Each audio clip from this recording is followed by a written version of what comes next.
Hey everyone, Amber Walsh here. So I wrote down my thoughts. I started this new show on TLC called PolyFamily, and I just want to kind of go over it. So if you see me look off, it's because I wrote down my thoughts on the show as I watched it yesterday. It was the first episode.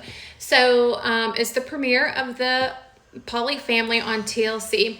And honestly, if you know anything about me, you know that I love reality TV, especially those that border on chaos, but also sometimes those that hit a little bit deeper. And I think PolyFamily is definitely one of those. So in this episode, we're introduced to two couples, Alyssa and Tyler, and Sean and Taya. So they're in a polyamorous relationship. They're trying to blend two households, raise kids, and figure out how to share time, space, love, emotional bandwidth. And to be honest, it is a lot. I had to pause the show a few times and really just kind of like sink it in. So one part that really stood out to me was the way that Sean disciplined their daughter. He grounded her for lying, which they had made a rule like lying is absolutely not okay. And that's completely fine. But the part that really struck me was she was talking to her other dad, Tyler, and Sean interrupted him and was like, remember, you're grounded, you need to go back downstairs. And honestly, it felt as if that her grounding meant that she couldn't speak to other family members. That's my impression of the show. I know they're on TikTok and I would love to find out if that was the intent, because I honestly felt that that was a bit harsh. Like, punishment is one thing. I totally get it. I'm a mom myself. But it seemed like total isolation.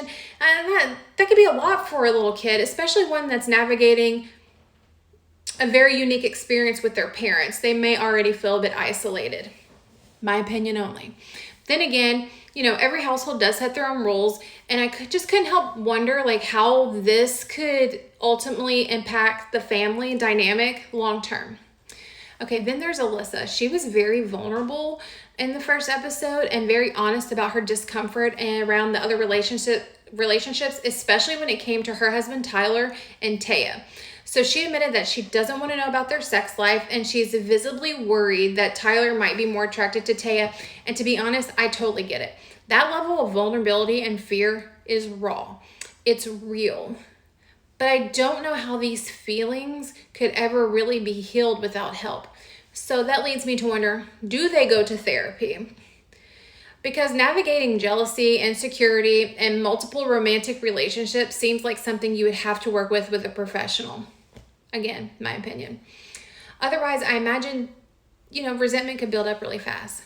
So honestly, from a reality TV standpoint, PolyFamily really delivers. It's got the curiosity factor, the family drama, enough emotional depth to keep you like thinking about what's going on. And it's also got that TLC element of like, you want to yell at your TV, like, wait, what did they just say? So all in all, I'll be watching probably the whole season, but definitely episode 2. I'm kind of invested now. I want to see where this goes. Again, like I said, I do know they're on TikTok, and I do not follow them because I wanted to watch the show and have my first impressions on that.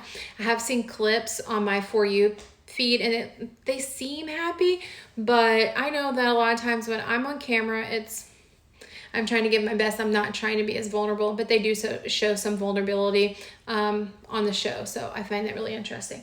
But I do wonder, like, how do they manage emotional equity? How are they parenting effectively with the 4 adults in the mix? And most of all, how are they keeping everyone feeling secure in the structure that challenges everything most of us are taught about relationships? Well, anyhow, that's my little recap and honest thoughts about episode 1. If you watched it, I would love to know what you thought. Respectful representation, hot mess, a little bit of both. I would just love to hear your opinion. And if you have any other reality TV recommendations, I'm very much interested. Or if you love horror movies and want to talk about that, or gardening, because that's been my big thing here lately, I would love for you to drop a comment and let's just have a discussion. Have a great day.